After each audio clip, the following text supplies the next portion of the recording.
See the rollover here, whoops, in the S&P. This is how I am interpreting this price action. You don't see this all that often, but you have within the last 5 days, you have two really extreme moves from 451 to 460, which is, a full percentage. No, 2%, sorry. That's a 2% move from bottom to top. And it did it once, twice, three times. And now it's compressing into this tight little triangle looking thing. Now, the strength of this move from here, the gap and then the go and the maintenance of all that. So the PSAR starts here when it flips. And now it's giving it this much time to make a follow-through move, which it does not do. So that means that this whole sideways chop, this sideways move, has now closed in with the PSAR. And in fact, the PSAR flipped. And now the downward trend is indicated by the PSAR is this. However, today, the dragon held right here and the RL10 held right here. Both of those were opportunities for this to fail back to here, which it did not do. And in fact, it gave you a little bit of a little nice bump into the close. And the net result of that is today is a perfect critical state where you have a range compression, you have a zero state, you have the price. The actual closing price was right in the middle of the day. So now you have an equal amount of space to go in either direction to break out from the low of the day or the high of the day.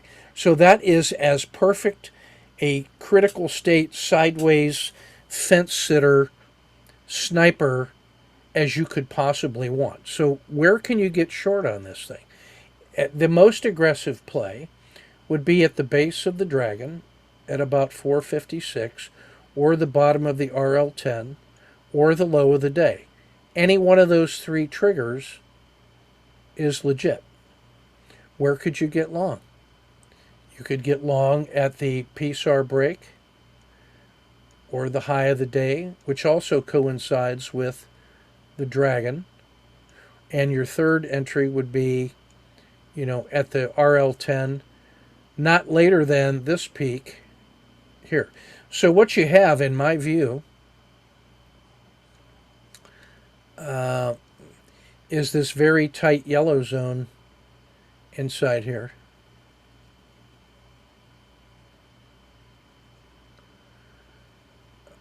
Which is a perfect zero state.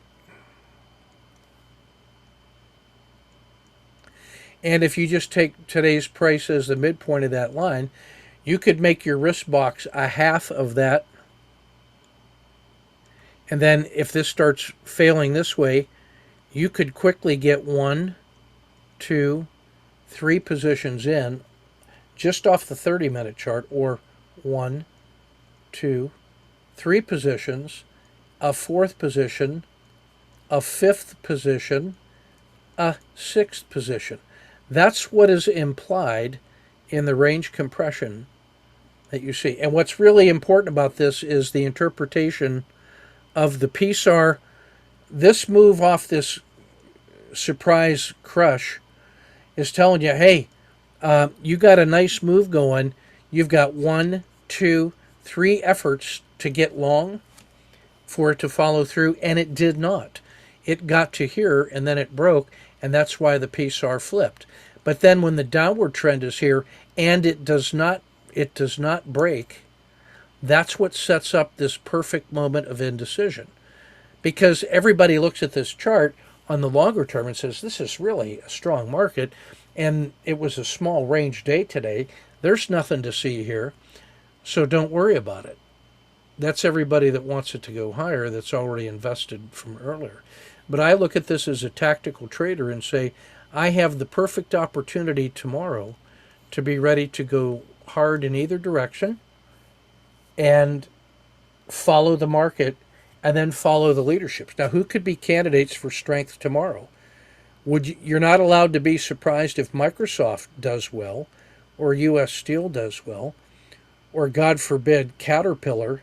That may be the key tell right there, is that if there's a lot of buying pressure in Caterpillar, that contributes to the Dow and to the S&P a certain amount.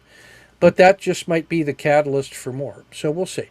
The only issue on Caterpillar is it was so strong that there might be some profit takers early, except, it's at an all-time high. I think you got to love Caterpillar. So what I wanted to point out was how much information you can gather and infer on the basis of what the PSAR is doing.